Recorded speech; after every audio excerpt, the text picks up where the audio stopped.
bersama gue Agung. Kali ini gue akan membahas kembung pada anak. Untuk sumbernya gue ngambil dari buku aja Gastroenterologi Hepatologi Jilid 1 IDAI. Kembung adalah salah satu kondisi yang sering dikeluhkan oleh orang tua untuk membawa anaknya berobat. Penyebab terjadinya kembung non-benda tersering adalah intoleransi laktosa, bakteri tumbuh lampau, dan gangguan fungsional saluran cerna. Yang pertama kita bahas adalah intoleransi laktosa. Sindrom klinis yang terdiri dari sakit perut, diare, flatus, dan kembung.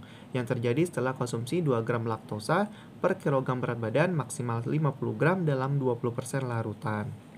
Untuk etiologinya bisa karena genetik, sekunder, dan bawaan. Genetik yaitu tanpa riwayat atau penyakit saluran cerna. Sekunder bila ada penyakit saluran cerna, dan bawaan bermanifestasi sejak lahir. Untuk patogenesisnya, tinja cair akibat karbohidrat tidak diabsorpsi dengan baik, sehingga beban osmotik meningkat, kemudian terjadi sekresi, cairan, dan elektrolit. Terjadi dilatasi usus halus yang kemudian menginduksi percepatan waktu singgah di usus halus. Proses hidrolisis juga akan berkurang. Kembung dan rasa sakit diakibatkan modifikasi usus halus dan kolon seperti waktu singgah dan komposisi dari flora usus. Manifestasi klinisnya kembung, sakit perut, flatus sekitar 1 jam setelah konsumsi susu sapi atau produknya. Tinja cair dan flatus yang berlebihan dan rasa mules dapat terjadi beberapa jam kemudian. Pada pemeriksaan fisik jarang ada gangguan tumbuh dan bising ususnya meningkat. Untuk diagnosisnya dapat dilakukan uji toleransi laktosa, uji hidrogen napas, pengukuran enzim laktase melalui biopsi usus halus. Untuk terapinya, bila baik kurang dari 6 bulan, susu formula normal setelah rehidrasi tercapai. Pada diare persisten, dengan mencampur susu dengan sereal atau susu fermentasi daripada dengan air. Jika reduksi atau restriksi laktosa, maka butuh substitusi alternatif dan kalsium, berupa kalsium glukonas cair atau kalsium karbonat.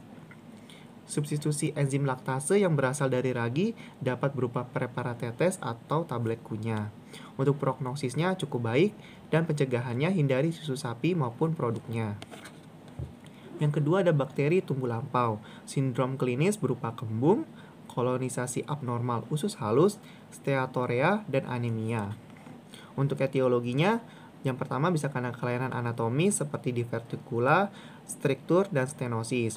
Yang kedua bisa karena gangguan motilitas usus seperti pseudo-obstruction, neuropati otonom pada diabetes, penyakit vaskular kolagen pada skleroderma.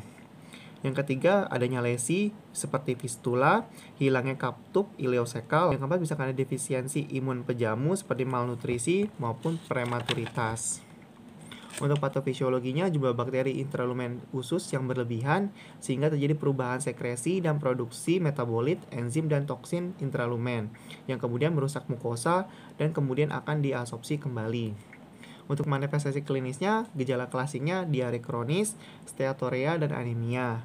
Pada sistemik akan terjadi artritis, tenosinovitis, ruam vesikulopustular, eritema nodosum, fenomena Raynaud, nefritis, hepatitis, steatosis hati.